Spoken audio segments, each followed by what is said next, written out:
Well, howdy friends, Brian Flechsig of Mad River Outfitters in the Midwest Fly Fishing Schools, and welcome back to another fly tying episode.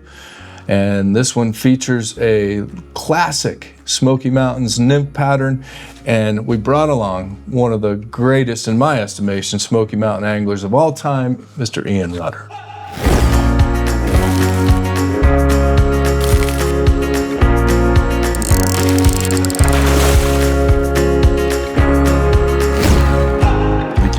So Ian, today I'm going to show my version of a Tellico. I don't think it's all that different, but you mentioned that you've seen all kinds of different versions of this fly. You know, I feel like there are as many versions of the Tellico nymph as there are people tying it. Probably. You know, and there's all these new ones now. There's Tellico Princes and everything else, and they all work. As long as you believe it, it'll work. Yeah. Well, this is a fly that harkens me back to my childhood. You know, I remember coming to the Smokies and buying Tellicos and fishing Tellicos. And it's been quite some time, but knowing I was coming on this trip, I started tying them and getting into them, and kind of came up with a couple of, I don't know if it's even variations, but anyhow. Tell us a little bit about the history of this nymph. So, you know, for a fly that's so widely used in a region, it's kind of got a murky past. Tellico River is in Cherokee National Forest. It's just south of the national park. Kind of, I would say, the greater Smoky Mountain region. And it's actually the largest freestone trout stream in Tennessee. It's stocked in the main stem and has all wild tributaries and a very vast array of tributaries, you know, with everything from brown trout, rainbow trout, brook trout, the whole thing. But it's got all the same bugs here, and it works Tellico River, works up here in the national park. Well, it's a neat fly. And I certainly enjoy tying them. So, and it's a must-have coming to the Smokies. In fact, we did a nymphing session the other day, and of course, the first fish I caught during that session was on a Tellico. You started it off great. You know, you showed proper deference to the tradition. Yeah, right. All right, let me click in. Hold on. Whoa. It might be defective. Or I did it wrong. I didn't see the colors that time. Right. Well, it's different every time. And that was not my best click. That was not. So I'm just using a size 12 2X nymph hook. I like to use the 2X long shank. Just makes for, there's quite a bit going on and quite a bit that you want the fish to see. So I use a 2X nymph hook. Yes. And also, I will tie this fly with a bead head as well, but we're going to do a non-bead head. And I just take this is 025 lead wire, lead-free wire. And I'm just going to weight the middle part of the shank. Give it a couple of wraps back.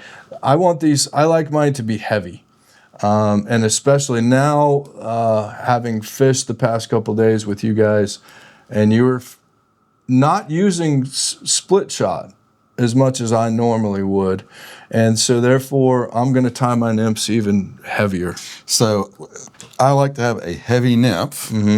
And then I can add the split shot. You know, I kind of start off with, let's go with this. We're nymphing anyway, so we know we want something to go down. Yeah. Just every pool is a little bit different here. Some of them might be knee deep, some might be over your head.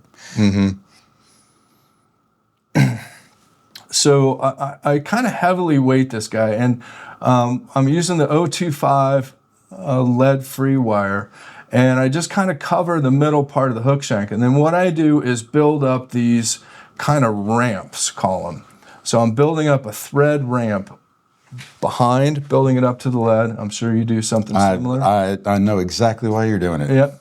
and I build up a ramp in front. So I don't get that when I tie the materials in, those materials are not falling off of a cliff of that lead. Or slipping off, whatever. Yeah. So I created a smooth platform.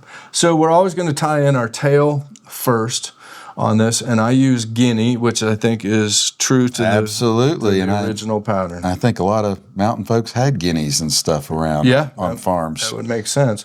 So I just come in and cut the scientific amount of a bunch. And we want this tail to be pretty prominent. I'm going to kind of even up the tips ever so slightly, but you don't need to worry too much about that. So you used a bunch? Yeah. I tend to use a pile. A pile, the scientific term of a pile. Probably. So I'm going to come in maybe a little less than the hook shank length. Yeah. And I'm going to tie that in right at the bend of the hook, and then I'm going to wrap over those butts. Instead of trimming them to size, now I'll trim them so they're not extending over the eye, but I wrap over the butts, and what I'm trying to do, you'll see, I like my Tellicos to be robust, as they say. I see a lot of Tellicos in fly shops. We were in a fly shop the other day, and they're skinny. I don't like skinny. No. So then, let's see. First thing tied in, last thing wrapped. So the last thing I'm going to do is fold over my shell back, which is, it's kind of funny that some of the most famous nymphs, the George nymph, which you've tied for us and for our viewers, has a shell back. Yes. And this one has a shell back. And I tie two different versions. I don't think it makes a bit of a difference, but it does to me. Ask the fish. And I'll do that's right. I'll do a light mottled turkey or a traditional turkey, the cinnamon tip turkey. We're just going to go with this light. And again, scientific amount of a bunch, but you don't want this to be too wide. Yeah. If I get this shell back too wide, that might even be a few strands too much. Yeah, and that takes a little bit of experience of doing it and messing it up a few times. So I would say it's about an 1/8 of an inch wide, maybe something like that. And then just like you did with the George nymph, I'm going to tie this feather as the shell back by the tips, so that when I bring it forward, the thinking is that it gets fatter as it goes up. Use that natural taper it already has. Yeah. And I'm going to do the same thing. I'm going to trim off just a little bit of those weak tips, and then I'm going to lay this on top of the hook shank and just kind of fold it into place. And I want to make sure that it stays on top of the hook shank with half of the feather kind of rolling around that side, half the feather rolling around on this side. Then the next thing is going to be the peacock curl rib. And I like this to be really as fuzzy as possible. So I use the peacock, the eyed tails, and I come up in here and get one of the real fuzzy fibers or barbules. And I just trim that off the stem. And then I'm also going to tie that in again at the bend. I'm not too worried about wrapping that all the way forward. But if I do feel that at this point I need a little more bulk in this body to make it, as we say, robust. And then I'm going to have my thread at about the halfway point, because I am going to use this yellow floss, and I am going to use that to lay even further of a foundation along the body. So I tie it in about halfway.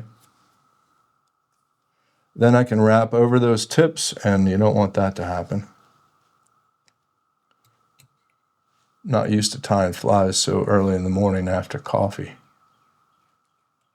I'm kind of an early morning tire myself. Before heading out to the water. I do. I actually do a fair amount of that. But I've also had a lot of coffee this morning. Okay, and if I'm not mistaken, that's it. Now, a little trick that I learned from Tim Flagler and I've got a little too much floss there, but that's fine, is I leave my thread right in front of that floss. And I'm sure you probably know this, but by doing this, see how that thread, just moving with it. I'm moving the thread with the floss, and it keeps that floss from separating out on me. Ah, I see. So so the floss is pushing against my thread and moving my thread forward as I go, and it keeps it much, much tighter. Very nice. You do the same thing with when you're wrapping a peacock herl body. And actually, the peacock herl rubbing up against the thread causes that peacock herl to even flare out a little bit. So I'll bring that forward to just past, say, I've got about a quarter or a little less of the hook shank yet to go, because I still have a few things to do. And then I'm just going to go 1, 2, 3 times, and my floss is secured. And I come in and turn that close. Now, real easy, I take the peacock herl, and we're just going to put kind of a rib.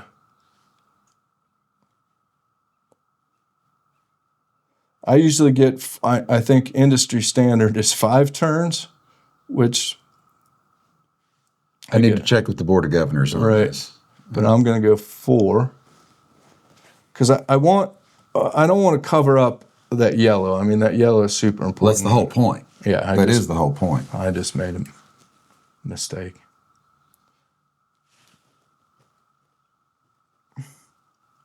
Yeah, I mean, yellow is so critical down here. Kelly Gallup will tell you that a yellow streamer is one of his go-to. Okay, there we go. So I've got my ribbed body, and now I'm going to put the legs in on this. Come in and trim that peacock herl, secure it, and so my thread is back right up against that yellow body where I tied in the peacock herl.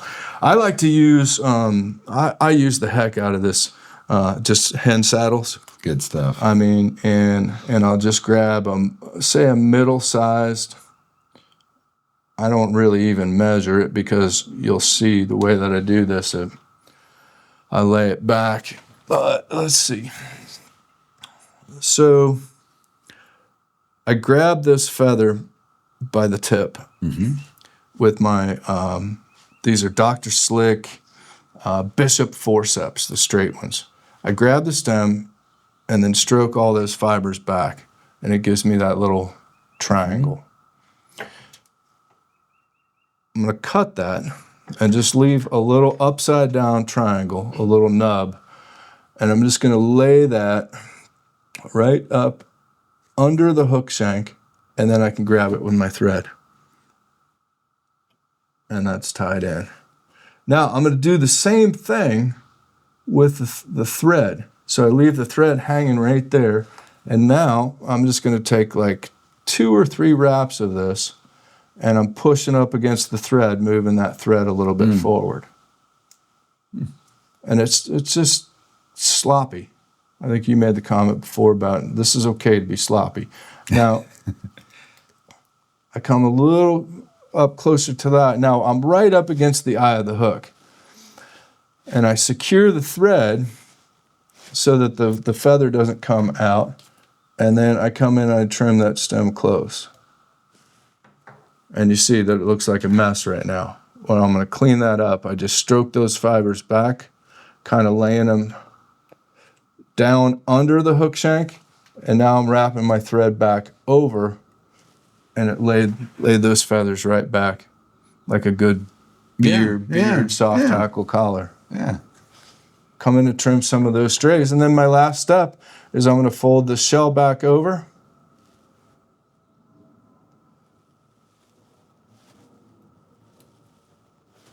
Three turns, and then I can trim that excess. Now I can form my head. I know the fish don't care, but kind of the sign of a well-tied fly if I was entering that into a competition. And I'm kind of like you. I do the half hitch. I do a lot of half hitches, and I just grab a half hitch tool, come around twice, slide it over, do 2 of them. Make sure you seat the knot.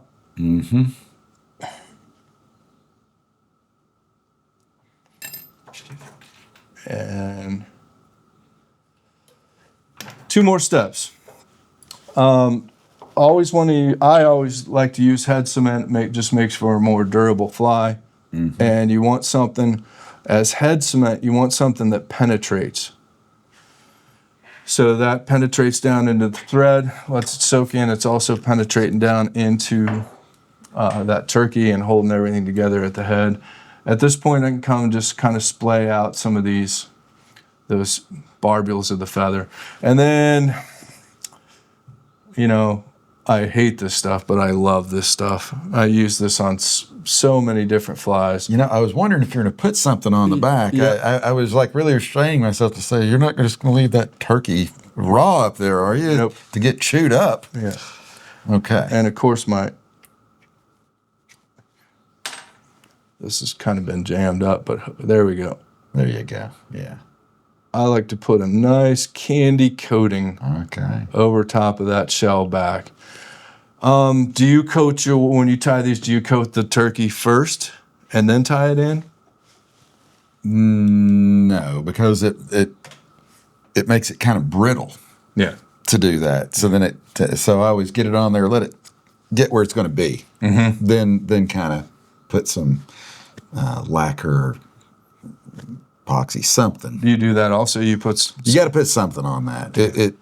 It'll catch fish, but it'll have more fish in it.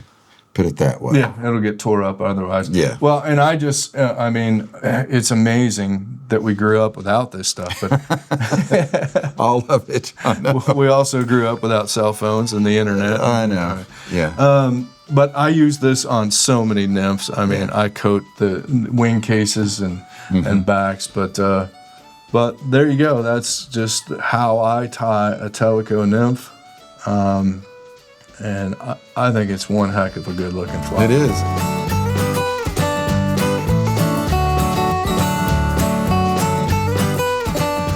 It is. And I don't know if we said, but it would seem very obvious to me that that's for a golden stonefly nymph. Yeah. And they're very common in these streams. Yes. Yeah. So that's, and what you also call a little yellow Sally. That's a different guy. The Goldens are pretty big. Okay. Yellow Sally would be a lot smaller than that, but you know what? That's opportunity for small Tellico nymphs and big Tellico nymphs. Right. Sure. You can tie these size 8 and then tie them in a size 14 or 16. Yes, absolutely. I like 10s and 12s. That's kind of where I live with this fly, in 10s and 12s. But heck, you can tie them in whatever size hook you want. So. Well, cool, man. That's the legendary Tellico nymph, kind of a cult classic here in the Great Smoky Mountains and throughout Tennessee. Certainly part of my formative years as well as yours. Mine too, yes. Yep. And kind of one you don't see much in fly shops anymore, especially in our neck of the woods or out west or anything. It's known here. It's not the must-have that it once was. Yeah. Well. But it still works very well. We're bringing it back, officially. Bringing sexy back. No, Timberlake already did that, and we're probably too old. Yeah. Anyhow, friends, thanks as always for being here. Special thanks to Ian Rutter and Charity Rutter, whom, of course, you'll be seeing in videos. R&R Fly Fishing here in the Great Smoky Mountains. And I'll also be sure to check out their book, Fly Fishing Guide to the Great Smoky Mountains National Park. So as always, friends, thanks for being here. Be sure to subscribe to our YouTube channel. It's free and that really helps us out. Hit the like button, that just makes us feel good. And stay tuned. We've got a ton more fly fishing, fly tying content coming your way.